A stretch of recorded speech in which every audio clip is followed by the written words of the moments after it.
Mund and Jen Vlog. Good morning, guys. Hello guys! So ayan guys, kung nakikita nyo, naglalakad ang aking asawa. Maaga kami ngayong umalis doon sa aming tinutuluyan. Siyempre, gagala ang mga person guys. May gala kasi kami ngayon, kasama namin yung mga kaibigan namin.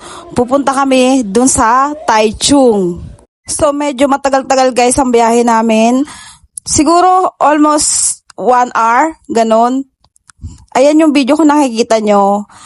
Yan yung daanan namin, yung way, yung kalsada, di ba, ang aliwalas, ang ganda ng langit. Sobrang ganda nga ng panahon nasaktuhan namin. Hindi maulan kasi noong nakarang araw, sobrang maulan din dito sa Taiwan. Bali yung asawa ko nagbibideo dyan. Kasi tuwang-tuwa siya dyan sa mga nakikita niya. Sabi niya, ganito ba talaga ang ganda-ganda naman dito sa Taiwan, bakit walang traffic, ganon. Dami niyang sinasabi. Yan na guys, nakarating na kami, di ba? Ang saya na ng mga person, ngiti-ngiti na yan, post na. Pero, tinuturuan pa kami niyan guys, kung paano paandarin. Bali, dati pa namin to gusto i-try.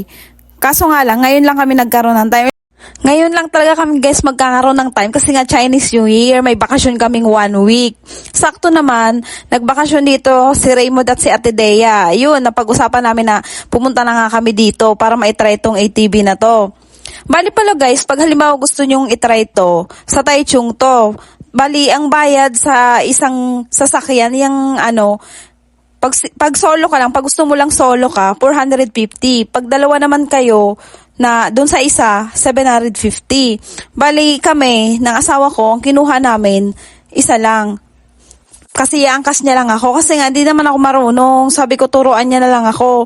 Pero kung ikaw, gusto mong ma-experience yung ikaw mismo, mag-isa ka, na-enjoy mo, gusto mong mag-drive, yun, pwede ka naman kumuha ng solo ka lang, 450. Mas maganda yun kasi kahit hindi ka nga marunong, talagang matututo ka naman, bilis-bilis nga Sabi ko nga, sana tag-isa na lang kami para na-experience namin pareho. Pero yun na nga, isa nga lang ang kinuha namin. Pero na-enjoy naman namin guys. Sobrang saya naman talaga. Talagang happy kaming lahat doon.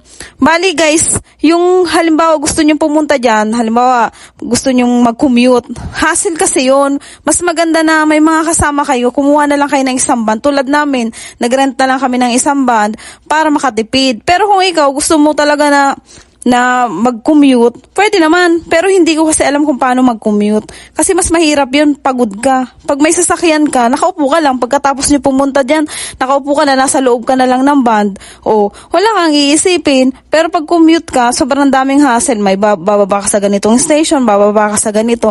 Yun yung ayaw namin. Kaya ang ginawa namin, nag-rent na lang kami ng sasakyan para dire-diretso makapagpahinga at hindi pagod. Pag halimbawa uuwi na, hindi pagod. Saka mas marami kang mapupuntahan.